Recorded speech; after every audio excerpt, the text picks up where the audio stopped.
안녕하세요. 반갑습니다.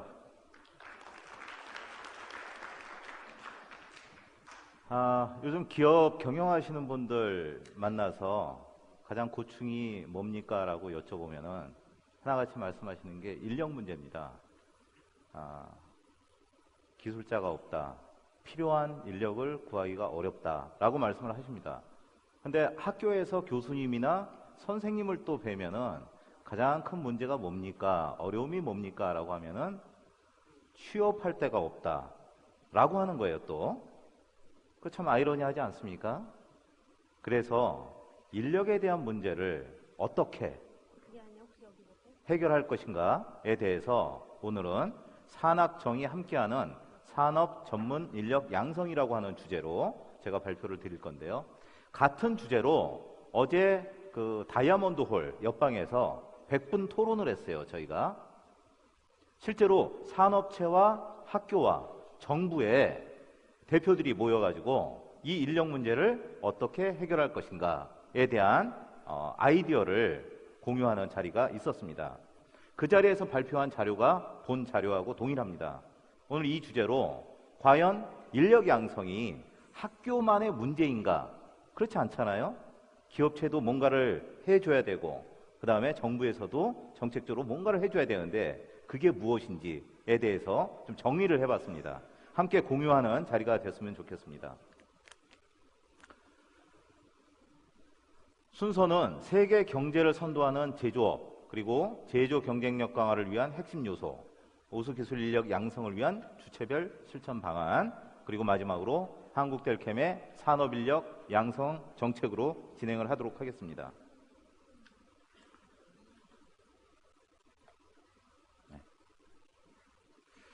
세계 경제를 선도하는 제조업입니다. 2008년, 2010년도에 미국발, 유럽발 금융 경제 위기가 있었습니다. 기억을 하실 겁니다. 주가가 폭락하고 기업은 도산하고 대량 실업이 일어나고 현상으로는 금융 거품, 부동산 거품이 붕괴되면서 국가의 신용도가 낮아지고 실업자가 늘어나고 그런 현상이죠. 그런데 그 근본 원인은 제조업이 홀대되고 제조 기반이 취약한 데서 그 근본 원인이 있다라고 세계 경제학자들은 진단을 했습니다. 2011년도에 주요 국가의 신용 등급 변화 추이를 좀 보실 필요가 있어요. 보시다시피 미국은 한 등급 떨어졌어요. 좀 미국이 한 등급 떨어진 것도 그 아주 이슈가 됐었습니다. 미국이란 나라가. 일본 한 등급 떨어졌고 이태리 한 등급, 스페인 4등급 떨어지고 포르투갈 6등급, 그리스는 무려 14등급이 떨어져 버렸어요. 그에 비해서 중국은 오히려 이 시점에 3등급이 올라가 버립니다. 그런데 이 크게 떨어진 스페인, 포르투갈, 그리스가 남유럽 국가들이에요. 근데 조금 이따 데이터를 보시겠지만은 공통적인 거는 제조 기반이 취약하다라고 하는 겁니다. 그러다 보니까 위기를 해결하는 능력도 취성이 너무 강해가지고 위기 해결을 제대로 못했다. 최근까지도 그리스는 여기서 벗어나지 못하고 있죠. 그래서 그렇다라고 하면은 이 시점에서 제조업이 세계 경제에 미치는 영향을 GDP로 한번 보실 필요가 있을 것 같아요. 한국을 기준으로 한번 보겠습니다. GDP 금액으로 한국은 11,975억 달러. GDP는 국내 총 생산 금액입니다. 대한민국 땅에서 벌어들인 돈이에요. 거기에 비해서 중국은 우리의 7.5배, 독일은 3배, 일본은 4.2배, 미국은 우리보다 14배가 큰 규모를 가지고 있습니다. 근데 그것만으로 보면 제조업이 판단이 안 되잖아요. 제조업 비중을 좀 살펴보실 수가 있어요. 한국이 30.5%, 중국이 4.7%, 그 다음에 독일이 20.7%, 그리스는 몇 프로예요? 10.9%예요. 전체 번 돈 중에서 대한민국에서는 30.5%는 제조업이 번 돈이라고 하는 얘기예요. 중국은 40%를 제조업으로 벌고 있다. 양쪽으로만 보면은 우리 한국이 굉장히 양호한 국가에 속합니다. 자, 어쨌든 그리스 같은 경우에는 몇 프로예요? 10.9%잖아요. 이러니까 금융위기가 일어났을 때 해결이 안 됐다는 거예요. 모든 경제가 멈춰버렸다는 거거든요. 자, 이 위기 이후에 각 국가들은 제조업에 대한 정책으로 변화를 시작을 합니다. 먼저 독일입니다. 사실 독일 같은 경우에는 이 금융위기 때 가장 혜택을 많이 본 국가예요. 왜냐하면 전부 다 대량 실업이 일어나 버렸는데 독일은 탄탄했어요. 제조 기반이 탄탄하니까. 오히려 그 인근 국가들의 우수한 인력들이 독일로 다 몰려듭니다. 기억하실 거예요. 앞으로도 당분간은 독일은 그 경제 지위를 유지할 것이다라고 전문가들은 예측을 하고 있습니다. 특허만 보더라도 그렇죠. 2위 국가인 프랑스하고 비교를 했을 때 뭐 2배 이상의 특허 출원 그 기록을 보유하고 있다. 이렇게 보시면 될 것 같습니다. 자, 그에 비해서 미국입니다. 미국. 리먼 브라더스 사태의 원인 국가잖아요. 미국이. 자, 글로벌 금융위기에 미국에서는 제조업 경시에 대한 철저한 반성이 일어납니다. 그리고 리쇼어링 정책을 통해서 해외에 나가 있던 자국의 제조업들을 다 불러들이는 정책을 시행을 합니다. 뭐 법인세를 깎아준다든가 아예 면제해준다든가 다양한 정책들을 제조업을 살리기 위한, 그래서 다시 한번 미국의 제조업 르네상스를 만들겠다라고 하는 것이 미국 정책의 기조입니다. 영국은 어떻습니까? 영국 최근에는 조용하잖아요. 옛날에 노사분기 엄청 많았던 국가 아니에요? 근데 지금 왜 조용해요? 철의 여왕, 대처수상이 다 밖으로 팔아버렸잖아요. 제조업들을. 그러니까 조용한 거예요. 그 후폭풍이 뭐냐 이거죠. 실업 사태 엄청 영국도 심한 국가예요. 그것 때문에 소유 사태도 났었고, 저희가 배포해드린 델캠 매거진에 보시면은 영국에 대해서는 그 상세 내용이 나옵니다. 자, 신기업 정책의 기업 유턴, 법인세 선진국 최저 수준, 10년간 새 일자리 20만 개 생긴다. 이게 신문에 난 내용들이에요. 헤드라인 기사. 값싼 노동력을 찾아 아시아로 떠났던 영국 기업들이 속속 유턴하고 있다. 영국 정부가 해외 공장의 본국 이전, 리쇼어링 정책을 적극 지원하고 있기 때문이다. 똑같은 방향이죠. 미국이나 영국이나. 자, 이번에는 일본하고 중국 경우를 볼게요. 가까운 우리 이웃이기도 하고 경쟁 국가이기도 합니다. 역시 일본과 미국도 가까운 일본의 경우에 일본과 중국도 가까운 일본의 경우에 산업 경쟁력 강화법 제정 및 등등등 파격적인 규제 혁파를 외치고 있고, 중국 같은 경우는 어때요? 여태까지는 노동 집약적인 산업 쪽에 집중을 했었잖아요. 근데 최근에 어떻습니까? 유턴이잖아요. 이제 바꾸고 있어요. 연착륙을 시키고 있어요. 국내 기업들도 노동력 때문에, 값싼 임금 때문에 나갔던 업체들은 전부 다 한국으로 다시 돌아오고 있잖아요. 얘들 정책이 그렇게 바뀌고 있는 거예요. 고부가가치 쪽으로 정책 변화를 시도를 하고 있습니다. 저희들 GDP 중에서 차지하는 제조업 비중이 아까 40몇 몇 프로였잖아요.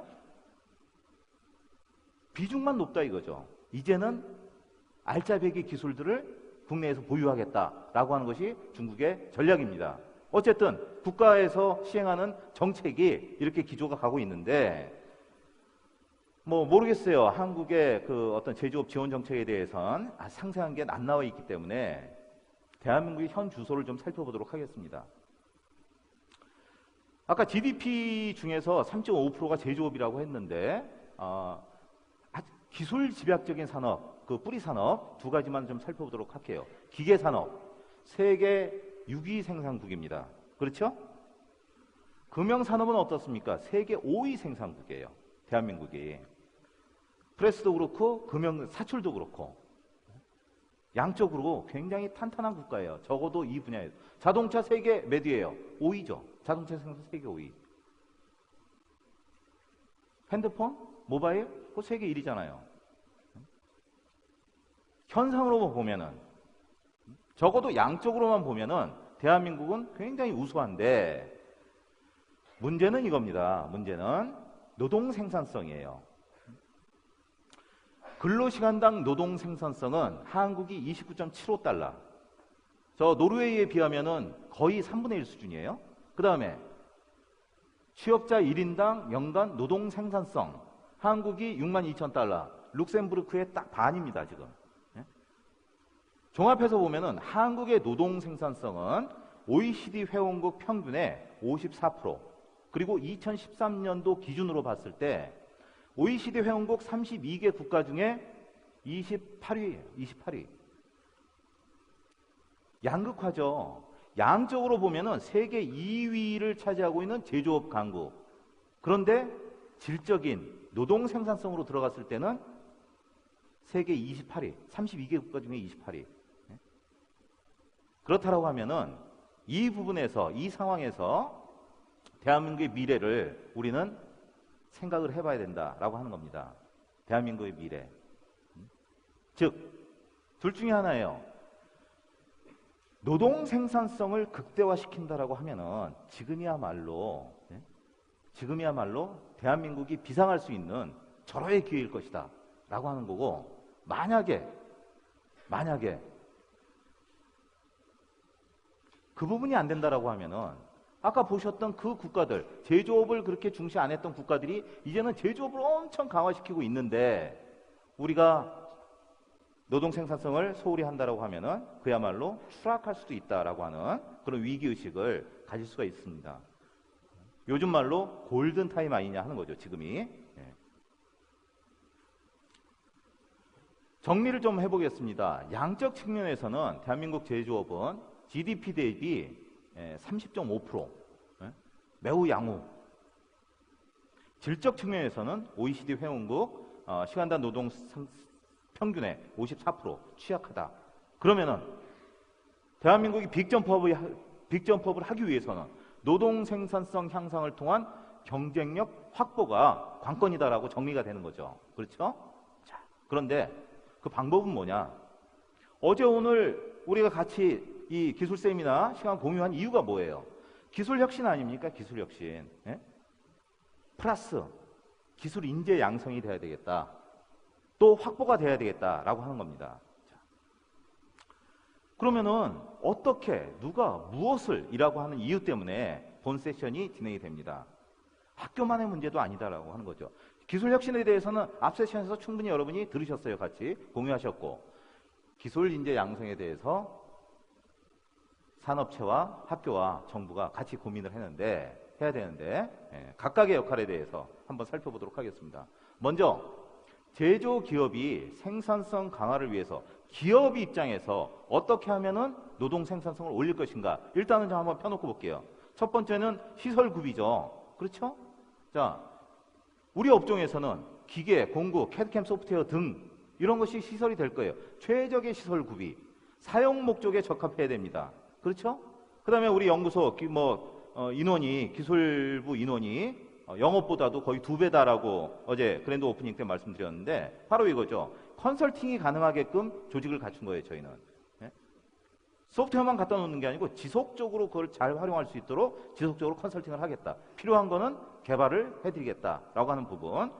두 번째는 어제 연구소의 트렌드 세션에서 말씀을 드렸던 부분입니다.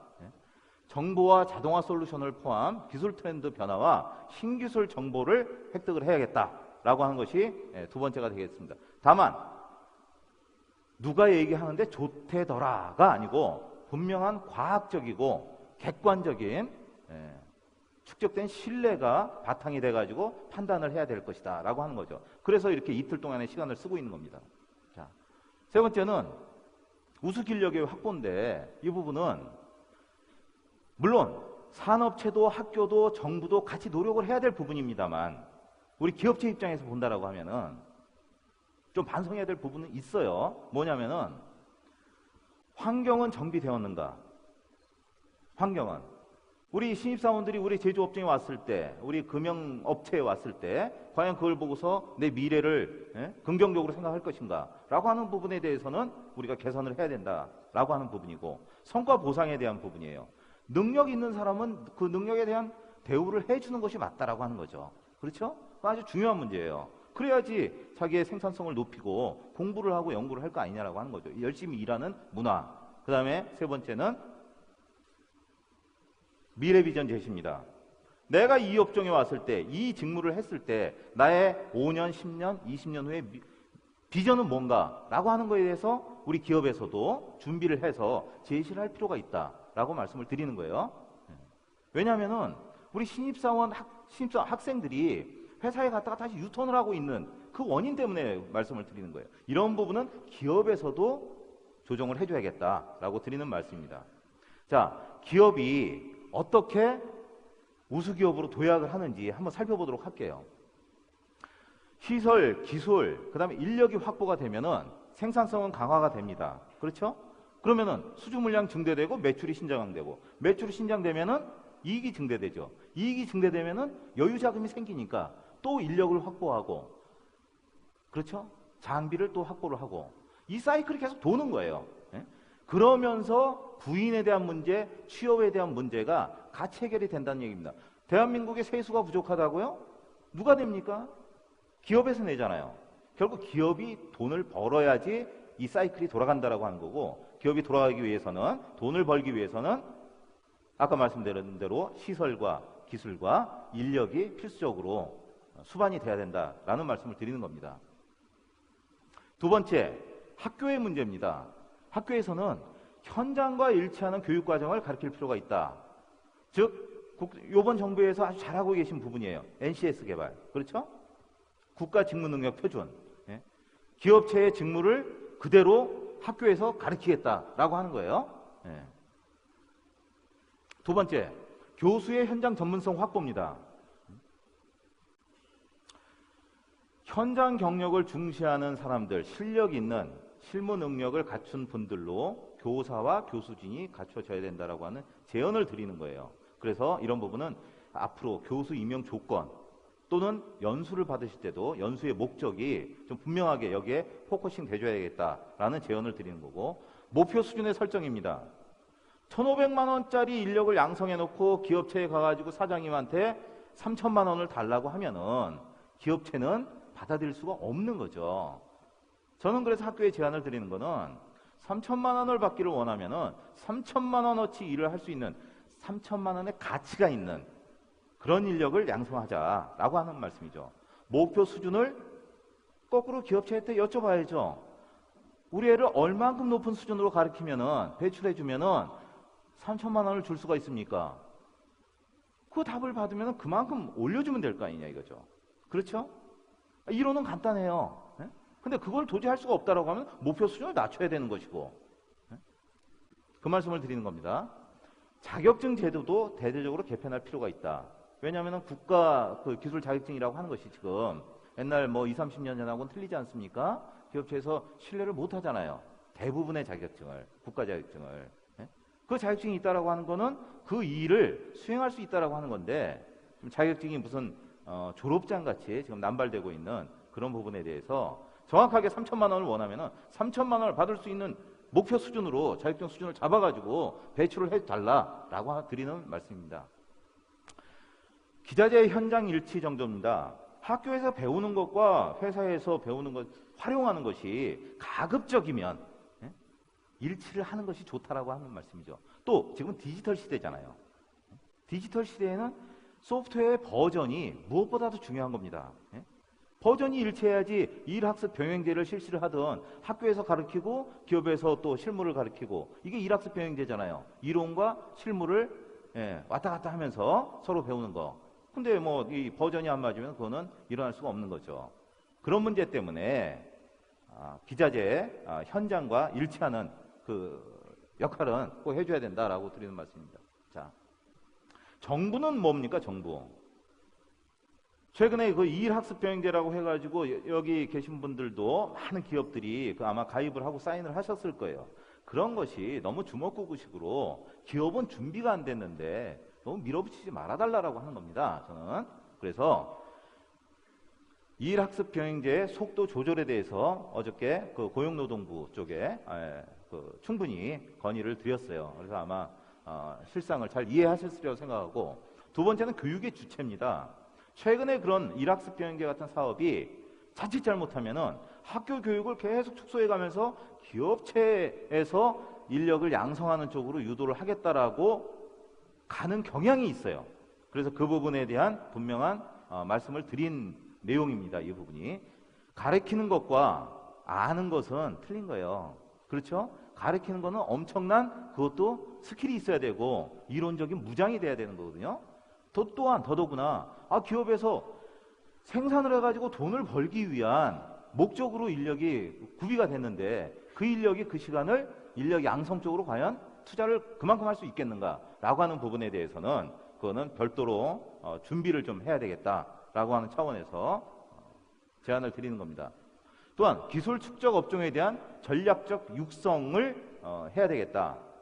뭐 외국의 제도에서는 뭐 법인세 등을 탕감해가지고 낮춰가지고 제조업을 활성화하게 하겠다라고 하는데 조금 더 구체적으로 저희가 요구하는 거는 바로 우리 분야, 뭐 기계 분야, 금융 분야 이쪽은 기술이 축적돼야만 되는 부분은 아니에요.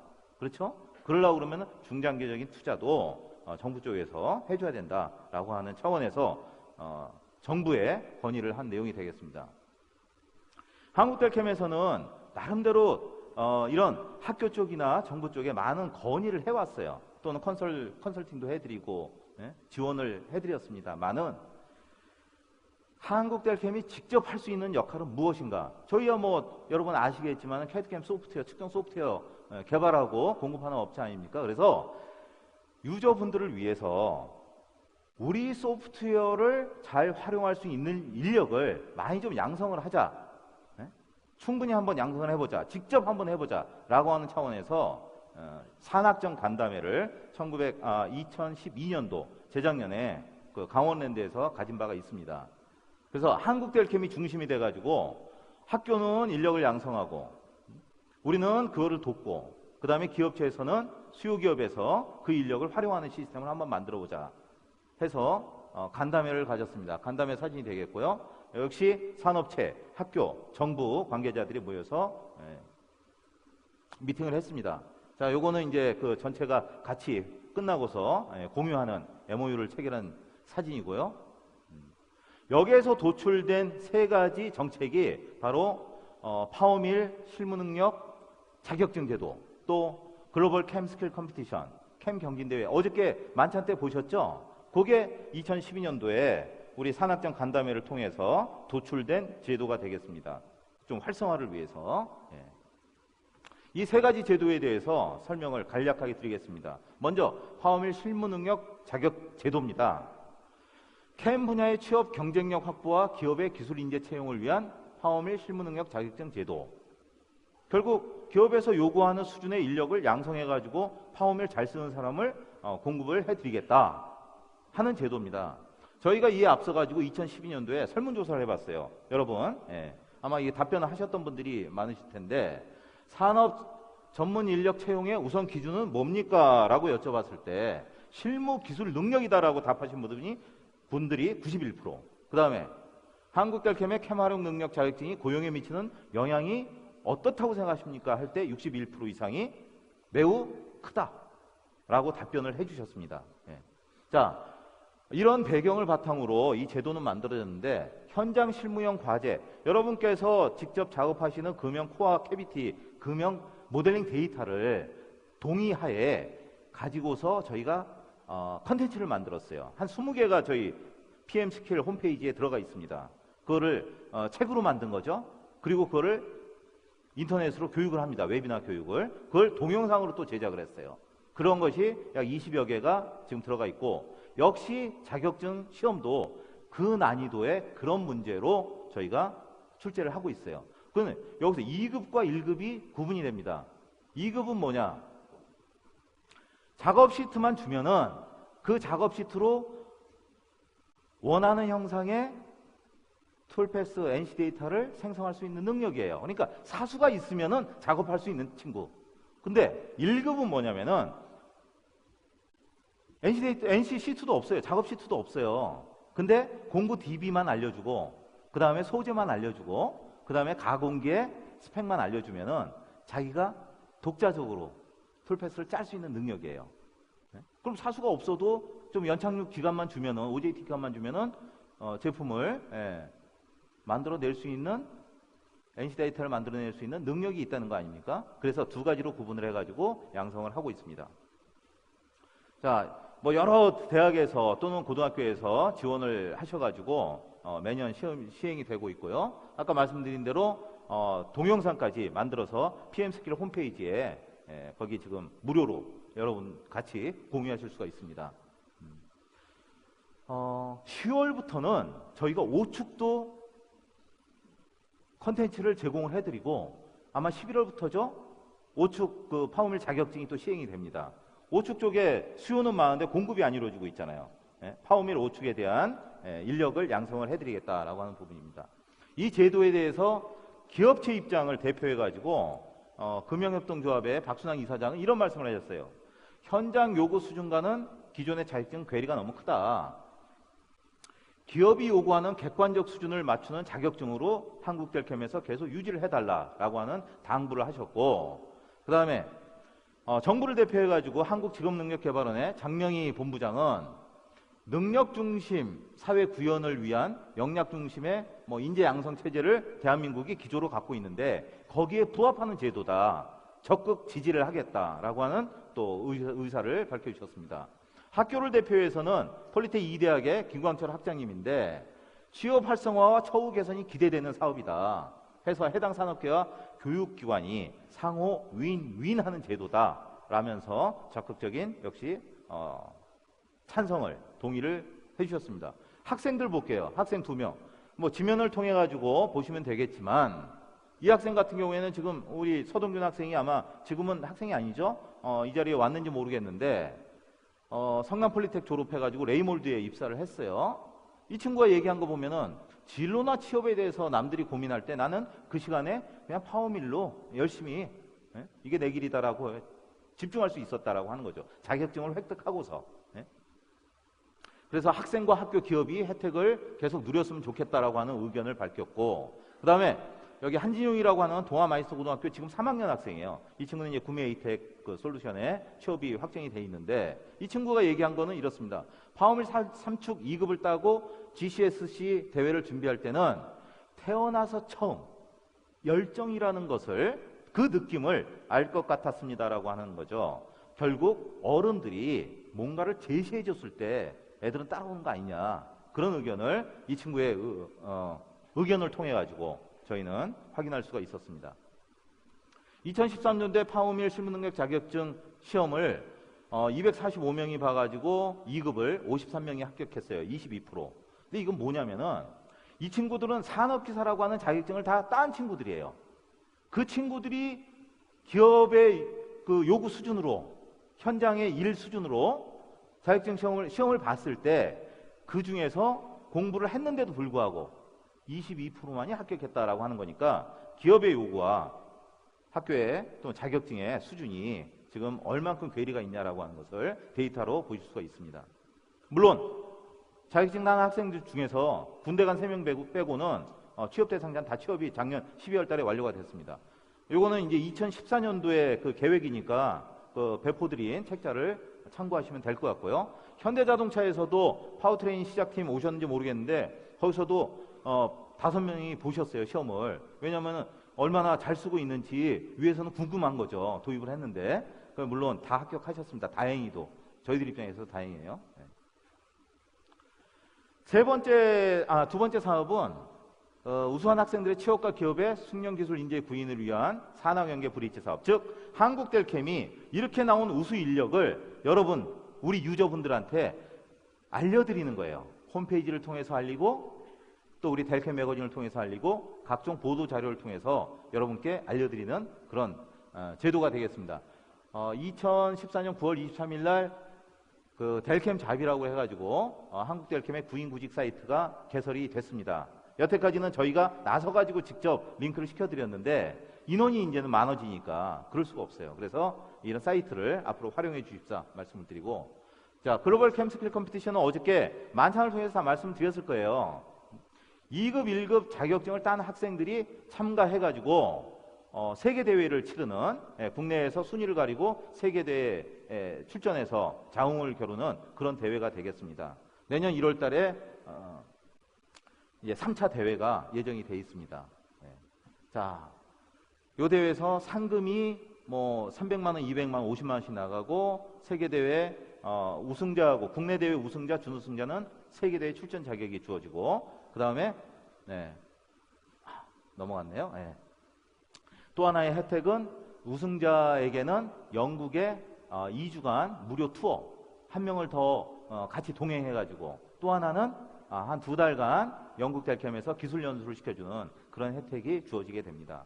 자, 산업 인력 양성뿐이 아니고 엔지니어링 컴피티션을 통해 가지고 저희 그 캐드캠 개발 인력도 양성을 하고 있는 사업이 있다라고 하는 거는 우리 지면을 통해 가지고 배포드린 자료를 통해 가지고 참조를 해주시기 바라겠고요. 요거는 이제 축사 장면이 되겠습니다. 요거는 요번 컴피티션 때 합격한 친구들, 입상자들 1등은 뭐 서울대가 하고. 자, 정리를 하도록 하겠습니다. 제조업은 국가 경쟁력을 결정짓는 척도입니다. 그렇죠? 우리 글로벌 경제 위기를 통해 가지고 확인하셨고, 한국 제조업의 사활은 생산성 개선 확보 여부가 관건이다 라고 하는 거에 대해서 동의를 하실 거고요. 생산성 개선 핵심의 키는 기술과 시설과 인력입니다. 그렇죠? 산업 전문 인력 양성은 학교뿐이 아니고 산업체, 학교, 정부가 각자의 본질에 충실할 때 가능하다. 결국 기업은 돈을 벌어야지 가능하다라고 하는 말씀입니다. 이윤을 창출해야지 역시 그것이 직접적인 도움을 주는 역할이다. 기업의 본질은 이윤 창출이고 학교의 본질은 기업 요구 수준의 인력을 양성하는 거고, 거기에 대해서 어떻게라고 하는 부분에 대해서 저희들이 파워밀을 가지고 활용한 사례를, 지금 활용되고 있는 사례를 여러분께 소개를 드렸습니다. 정부의 역할은 뭡니까? 기업의 이윤 창출과 학교의 인력 양성을 세금으로 지원할 책임을 가지고 있는 데가 정부다 라고 학교와 기업과 정부의 역할을 정리를 하면서 본 세션은 마치겠습니다. 여러분께 당부드리고 싶은 거는 여러분 개인과 여러분 기업과 대한민국이 빅 점프업하는 계기가 어제 오늘 이틀간의 세션으로서 같이 공유되기를 간절히 바랍니다. 이상 마치겠습니다. 고맙습니다.